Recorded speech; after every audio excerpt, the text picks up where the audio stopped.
Bueno, ¿qué situación decíamos, doctora Marister Roa? Y muchos ven esto que está ocurriendo en el seno de la Corte Suprema de Justicia como una oportunidad de crecimiento también para nuestros ministros. ¿Cómo ves? ¿Estuviste siguiendo el debate? ¿Crees que se puede salir ya en la próxima sesión de este gran, embrollo, como decía, en el que se metieron nuestros ministros? Bueno, antes que nada quiero aclarar que esta crisis siempre ocurrió, ¿verdad? Cada diciembre, enero, febrero arrastra.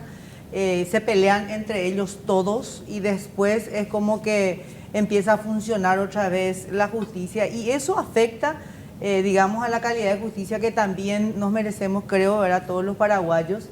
Y nosotros habíamos planteado a la Corte Suprema de Justicia a través de 2 notas, eso lo hicimos en el año 2019, replicamos en el 2020 y 2021, en donde le habíamos solicitado a ellos que se pongan de acuerdo y que se turnen los nuevos ministros para poder presidir y de esa manera también nosotros los ciudadanos tener la oportunidad de poder evaluar cómo fue la gestión de un ministro, por ejemplo, ¿verdad? Exacto. Pero sin embargo ellos actúan como en compartimentos estancos, ¿verdad? Donde cada uno busca una mayoría y ellos deciden la suerte del Poder Judicial. Ojalá que esto se supere, ¿verdad? Yo creo que sí se van a superar.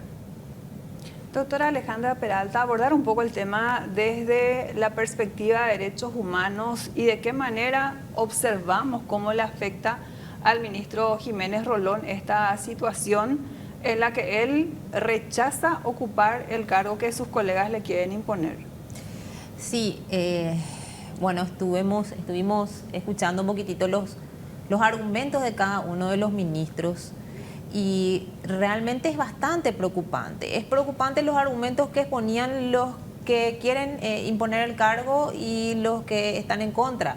Entonces, es como que hay que encontrar el norte y ese norte se encuentra en el respeto a los derechos y a las libertades fundamentales, que son los derechos humanos, que son, digamos, el eje que debe regir todo el análisis que haga la Corte Suprema de Justicia, que tiene la obligación de realizar un análisis constitucional y también convencional, donde encontramos esos derechos garantizados. Y así como bien decían ustedes, si es el debate que tienen para decidir sobre los derechos de uno de los ministros, imagínense cuando tengan que hacer un control de convencionalidad sobre los derechos de cualquiera de nosotros. Es gravísimo realmente. Y bueno, yendo un poquitito al análisis, aquí tenemos que entender que el proceso de mayorías, de votación de mayorías, es un proceso democrático. Es lo que tenemos en democracia. Las decisiones se toman por derechos de mayorías. No podemos decir o atribuirle eso a Mussolini o a Hitler y que decía la mayoría, porque decide la mayoría en instancias democráticas. Pero ¿cuál es el límite? Existe un límite, efectivamente existe un límite, y ese límite son los derechos humanos.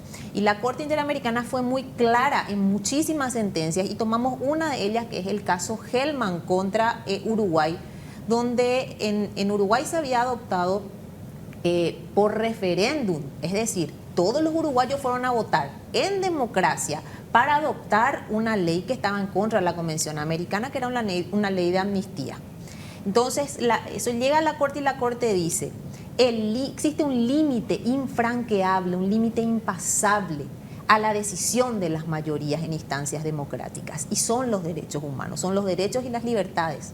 Entonces, si no se cuenta con la voluntad, con esa voluntad de autodeterminarse, que es la esencia del derecho a la libertad, en este caso de Eugenio Jiménez, entonces no se puede pasar ese límite, aún que se tenga mayoría, aunque se tengan votos de mayoría. Si existe, digamos, la negativa, la no voluntad, la no voluntad de autodeterminarme de alguna forma, es decir, en ejercicio de mi libertad individual, entonces ese es el límite infranqueable, dice la Corte Interamericana, que no puedo pasar, aún dentro de la decisión que tome la mayoría. Entonces es el límite a la voluntad de las mayorías.